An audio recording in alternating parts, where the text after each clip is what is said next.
मैं आचार्य सरिता मिश्रा आपके अपने ज्योतिष और आध्यात्म के चैनल वैदिक ज्योतिष शिक्षण संस्थान में आप सभी दर्शकों का हार्दिक अभिनंदन करती हूँ।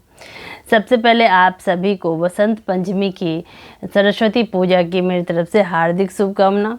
माँ सरस्वती का आशीर्वाद हम सभी के ऊपर सदा सर्वदा बना रहे, ऐसी मंगल प्रार्थना के साथ चलिए आज के कार्यक्रम की शुरुआत करें।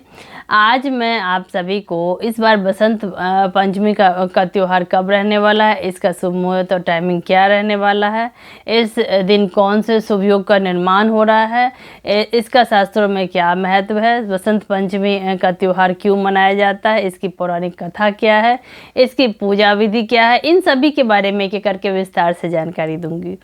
तो आशा है यह वीडियो आप सभी को बहुत ही पसंद आएगी। यदि आपको मेरा ये ज्योतिष संबंधी कार्यक्रम पसंद आ रहा है तो मेरे वीडियो को लाइक करें, चैनल पर यदि पहली बार है चैनल को सब्सक्राइब करें, बेल आइकन को प्रेस कर ले और इस जानकारी को अपने जानने वालों में शेयर करें ताकि अन्य भी लाभान्वित हो सके। और यदि किसी को अपने कुंडली मुझसे एनालिसिस करवानी हो तो मेरे मोबाइल नंबर जो कि मेरा व्हाट्सअप नंबर है, इसमें मैसेज बॉक्स में जाके कंसल्टेंसी या हिंदी परामर्श टाइप करें, अपनी अपॉइंटमेंट बुक कराएं। इससे आपके जीवन में आने वाली हर प्रकार की समस्या अवश्य दूर हो जाएगी। मैंने ज्योतिष के क्षेत्र में वैदिक ज्योतिष, पामिस्ट्री, न्यूमरोलॉजी, टैरो, वास्तु, फिजिटिंग, gemology, advance predictive astrology, remedial course, vastushastra, इन सभी विषयों का अध्ययन कर रखा है। अपने तरफ से मैंने इसे सीखने की कोशिश की है और लगभग इस क्षेत्र में मैं 10-12 साल से लोगों को सेवा दे रही हूँ। तो चलिए इसी के साथ हम जानते हैं कि इस बार के वसंत पंचमी में क्या सब खास बातें। आइए इसको विस्तार समझते हैं। बसंत पंचमी हिंदू धर्म का एक लोकप्रिय त्योहार है जो हर साल माघ मास के शुक्ल पक्ष की पंचमी तिथि को मनाया जाता है। इस पर्व को बसंत ऋतु के आने का सूचक माना जाता है, जिसे समूचे भारत में उत्साह के साथ मनाया जाता है।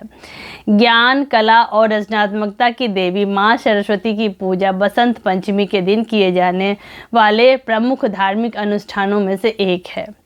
इस दिन भक्तजन माँ सरस्वती की पूजा अर्चना करते हैं और एक सफल और समृद्ध वर्ष के लिए उनका आशीर्वाद प्राप्त करते हैं। साथ ही इस पर्व पर छात्रों द्वारा देवी सरस्वती की पूजा शिक्षा में सफलता प्राप्त करने के लिए की जाती है, जबकि कला के क्षेत्र से जुड़े लोग जैसे कि गायक, नर्तक इत्यादि अपने करियर को शीर्ष पर ले जाने के लिए माता से आशीर्वाद मांगते हैं। इस वर्ष बसंत पंचमी को 4 शुभ योगों में मनाया जाएगा और इस दौरान देवी सरस्वती का पूजन करने वाले जातकों को सकारात्मक परिणामों की प्राप्ति होगी। तो सर्वप्रथम आइए जानते हैं कि बसंत पंचमी की तिथि और समय क्या रहने वाला। आइए इसको समझते हैं। बसंत पंचमी के त्योहार को माघ मास के शुक्ल पक्ष की पंचमी तिथि को मनाया जाता है, जो कि इस साल 26 जनवरी 2023 के दिन मनाई जाएगी। इस दिन माँ सरस्वती की पूजा का शुभ मुहूर्त है सुबह के 7:12 से प्रारंभ होकर दोपहर 12:33। इस बार का बसंत पंचमी बहुत ही खास है क्योंकि इस बार बसंत पंचमी के दिन चार दुर्लभ योग बन रहे हैं। ये दुर्लभ योग कौन कौन से हैं आइए इसको समझते हैं। बसंत पंचमी के दिन ज्ञान, कला, बुद्धि और संगीत की देवी माँ सरस्वती की पूजा की जाती है। इस साल बसंत पंचमी का पर्व बेहद ही खास रहने वाला है क्योंकि 4 दुर्लभ योगों का निर्माण इस दिन हो रहा है। इन शुभ योगों के दौरान माँ सरस्वती की पूजा करना भक्तों के लिए अति फलदायी रहेगा। तो आइए जानते हैं कि इस बार बसंत पंचमी में कौन कौन से ये 4 योग का निर्माण हो रहा है। आइए एक एक करके विस्तार समझते हैं। सर्वप्रथम बसंत पंचमी के दिन शिव योग का निर्माण हो रहा है। शिव योग क्या है आइए समझ लें। शिव योग उस समय बनता है जब 9वें भाव में के स्वामी 10वें भाव में और 10वें भाव के स्वामी 5वें भाव में स्थित हो। इस योग का निर्माण 26 जनवरी 2023 की सुबह 3:10 पर होगा, जो दोपहर 3:29 तक रहेगा। दूसरा शुभ योग है सिद्ध योग। दिन, तिथि और नक्षत्र के मिलने पर सिद्ध योग बनता है। बसंत पंचमी के दिन इस योग का आरंभ शिव योग की समाप्ति के साथ ही हो जाएगा, जो पूरे रात रहेगा। सिद्ध योग के तहत किए गए किसी भी कार्य में शुभ परिणाम की प्राप्ति होती है। अगला शुभ योग है सर्वार्थ सिद्धि योग। यह क्या है आइए समझ लें। किसी भी विशेष नक्षत्र, वार और परस्पर संयोग से सर्वार्थ सिद्धि का निर्माण होता है। इसके नाम से ही पता चलता है कि सर्वार्थ सिद्धि योग में व्यक्ति की समस्त मनोकामनाओं को पूरा करने के साथ साथ सभी कार्यों में सफलता प्रदान करने की क्षमता भी है। यह योग बसंत पंचमी की शाम को 6:57 से लेकर अगली सुबह 7:12 तक। अगला शुभ योग है रवि योग। रवि योग उस समय बनता है जब चंद्रमा सूर्य से 4 नक्षत्र की दूरी पर होता है। इस योग में किए जाने वाले प्रत्येक कार्य में सूर्यदेव का आशीर्वाद प्राप्त होता है। साथ ही उस कार्य में सफलता आपके कदम चूमती है। 26 जनवरी 2023 के दिन सर्वार्थ सिद्धि योग के साथ रवि योग भी बनने जा रहा है, जो कि शाम के 6:57 से अगले दिन सुबह 7:12 तक रहेगा। अब हम जानेंगे कि बसंत पंचमी के दिन हमें कौन से काम करने चाहिए। आइए इसको समझ लें। इस क्रम में सर्वप्रथम बसंत पंचमी के दिन पीले रंग का वस्त्र धारण करना शुभ रहता है। बसंत पंचमी के अवसर पर माँ सरस्वती को भोग लगाने के लिए बेसन के लड्डू, सोन पापड़ी, खीर का प्रसाद रूप में तैयार करना चाहिए। ये सभी मिठाइयाँ पीले रंग की होनी चाहिए, क्योंकि माँ सरस्वती को पीला रंग अति प्रिय है। सरस्वती पूजा के दौरान माँ देवी को पीले रंग के पुष्प अर्पित करने चाहिए। यदि आप छात्र हैं तो बसंत पंचमी के दिन कॉपी, पुस्तक इत्यादि की पूजा करें। अगर आप संगीतकार, नृत्यक या अन्य किसी कला से जुड़े हैं तो उस क्षेत्र से संबंधित उपकरण से माँ की पूजा करें। ज़रूरतमंद बच्चों को पुस्तक, कॉपी और स्टेशनरी संबंधित वस्तुओं का दान करना इस दिन विशेष लाभकारी रहता है। अब हम जानते हैं कि बसंत पंचमी का क्या महत्व शास्त्रों में। आइए इसको एक बार समझ लें। बसंत पंचमी को श्री पंचमी, मधुमास और ज्ञान पंचमी के नाम से भी जाना जाता है। इस दिन माँ सरस्वती की पूजा विशेष रूप से फलदायी होती है। इसी दिन से बसंत ऋतु की भी शुरुआत हो जाती है, इसीलिए इस पर्व का महत्व कई गुना बढ़ जाता है। बसंत पंचमी के दिन माँ सरस्वती की विधि विधान से पूजा करने और उन्हें पीले रंग का पुष्प चढ़ाने का विधान है। यही नहीं, इस दिन यदि आप पीले वस्त्रों में माता का पूजन करते हैं और भोग में पीली खाद्य सामग्री चढ़ाते हैं तो आपकी सब प्रकार की मनोकामना अवश्य पूर्ण हो जाएगी। बसंत पंचमी के दिन कोई भी शुभ काम करने के लिए किसी मुहूर्त की आवश्यकता नहीं होती है। इस दिन शादी, विवाह का जैसे कार्यक्रम बिना मुहूर्त के संपन्न किए जा सकते हैं। इस दिन शुभ और मांगलिक कार्य करने के लिए विशेष रूप से लाभकारी माना जाता है। अब आइए हम जान लेते हैं कि बसंत पंचमी के दिन माँ सरस्वती की पूजा किस प्रकार से करनी चाहिए। आइए इसको समझते हैं। भारत में बसंत पंचमी पर सरस्वती पूजा का विशेष महत्व माना जाता है। खास करके बिहार में सरस्वती पूजा का महत्व खास है। तो आइए जान लेते हैं कि बसंत पंचमी के दिन माँ सरस्वती की पूजा किस प्रकार से करनी चाहिए। आइए इसको समझ। इस क्रम में सर्वप्रथम माता सरस्वती के उपासकों को बसंत पंचमी के दिन ब्रह्म मुहूर्त में उठना चाहिए। तेल में बेसन लगाकर शरीर पर उपटन करने के बाद स्नान करना चाहिए। इसके बाद पीले रंग का वस्त्र धारण कर माँ सरस्वती के पूजन की सामग्री को तैयार करना चाहिए। इसके बाद पूजा स्थान पर उत्तम वेदी वस्त्र बिछाकर उस पर चावल से अष्टदल चौक बनाएं। भगवान गणेश की प्रतिमा स्थापित करें।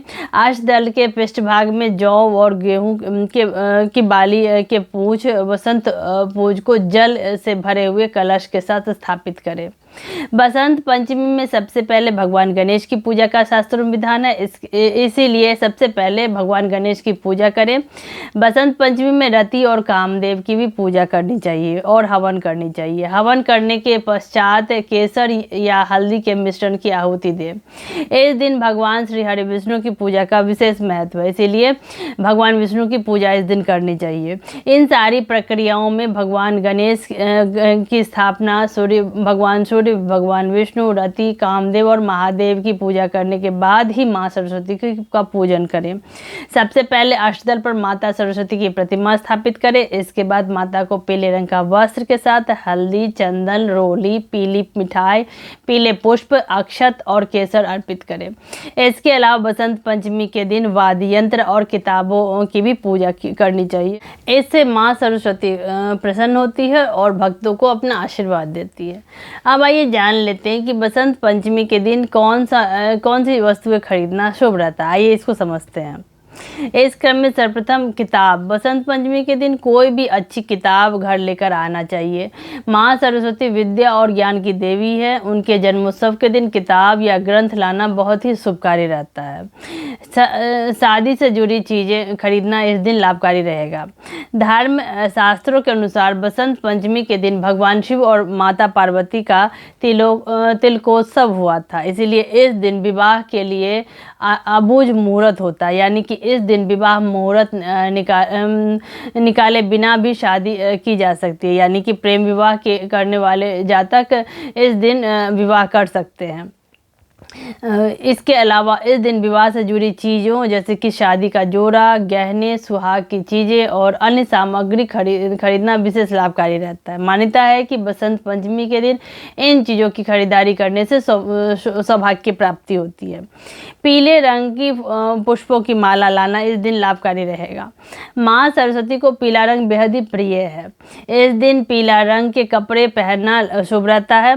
बसंत पंचमी के दिन पीले रंग के पुष्प की माला माता पार्वती को अर्पित करना चाहिए। घर के मुख्य द्वार पर पीले रंग के पुष्प से सजाएं। ऐसा करने से घर में सुख समृद्धि बनी रहती है। इस दिन मोर का पंख का पौधा लाना शुभ रहता है। मोर पंख पौधा माता सरस्वती को अत्यंत प्रिय है। जिस घर में मोर पंख पौधा होता है उस घर के बच्चे पढ़ाई में अच्छा प्रदर्शन करते हैं। बसंत पंचमी के दिन आप अपने घर पर मोर पंख का पौधा लगा सकते हैं और इसे घर के मुख्य द्वार या ड्राइंग रूम में लगाएं। इससे घर के बच्चों का बौद्धिक विकास बहुत ही तेजी से होगा। अगली सामग्री है वाद्य यंत्र। इस दिन वाद्य यंत्र लाना भी लाभकारी रहता है। माता सरस्वती कला और संगीत की देवी है। बसंत पंचमी के दिन आप कोई छोटा सा वाद्य यंत्र भी खरीद सकते हैं। वहीं पे कला संगीत की शिक्षा ले रहे लोगों को वाद्य यंत्र लेने के लिए इस दिन का इंतजार रहता है, तो इस दिन यह खरीदना अत्यंत लाभकारी रहेगा। अगली सामग्री है माँ सरस्वती की तस्वीर और प्रतिमा। इस दिन खरीदना शुभ रहता है। बसंत पंचमी के दिन घर में माता सरस्वती की कोई भी मूर्ति या तस्वीर लाना और इसे ईशान कोण में स्थापित करें। इससे बच्चों की शिक्षा पर सकारात्मक असर पड़ता है। इस दिन वाहन खरीदना लाभकारी रहेगा। बसंत पंचमी के दिन नया घर, गाड़ी खरीदने के लिए बड़ा ही शुभ मुहूर्त माना जाता है। इस दिन ली गई नई चीज़ें लंबे समय तक चलती है और इससे जीवन में सुख समृद्धि बनी रहती है। अब आइए हम जानते हैं कि बसंत पंचमी से जुड़ी पौराणिक कथा क्या है। आइए इसको एक बार समझ लें। हिंदू धर्म ग्रंथों के अनुसार सृष्टि के रचयिता भगवान ब्रह्मा ने जब सृष्टि की रचना की तो उन्हें अपने सृजन से संतुष्टि नहीं मिली। उन्हें कुछ कमी लगने लगी, जिसकी वजह से हर तरफ मौन छाया हुआ था। इसके बाद उन्होंने श्रीहरि विष्णु से अनुमति लेकर अपने कर्म कमंडल से जल का छिड़काव किया, जिससे पृथ्वी पर कंपन होने लगा। इसके बाद पृथ्वी पर हर तरह की हरियाली छा गई। वृक्ष में पौधे लगाए। इसी बीच एक अद्भुत शक्ति प्रकट हुई। वह एक चतुर्भुजी सुंदर स्त्री थी। उनके एक हाथ में वीणा, दूसरे हाथ में वर मुद्रा, बाकी दोनों हाथों में पुस्तक और माला थी। यह देखकर ब्रह्मा जी ने देवी सरस्वती से वीणा बजाने का अनुरोध किया।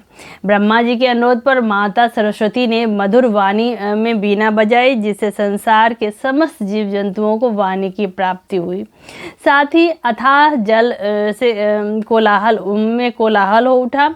पवन चलने लगी। यह सब देखकर भगवान ब्रह्मा ने उस देवी को वाणी की देवी सरस्वती के नाम से पुकारा। यह बसंत पंचमी का ही पावन तिथि था। इसी कारण इसे देवी सरस्वती के प्राकट्य उत्सव के रूप में मनाया जाता है। उनके हाथ में पुस्तक और वीणा होने के कारण वह बुद्धि और संगीत की देवी कहलाई। तो इसी के साथ माँ का आशीर्वाद हम सभी के ऊपर सदा सर्वदा बना रहे। आप सभी से अनुरोध है कि आप सभी मेरे कार्यक्रम को ज़्यादा देखें, पसंद करें। धन्यवाद।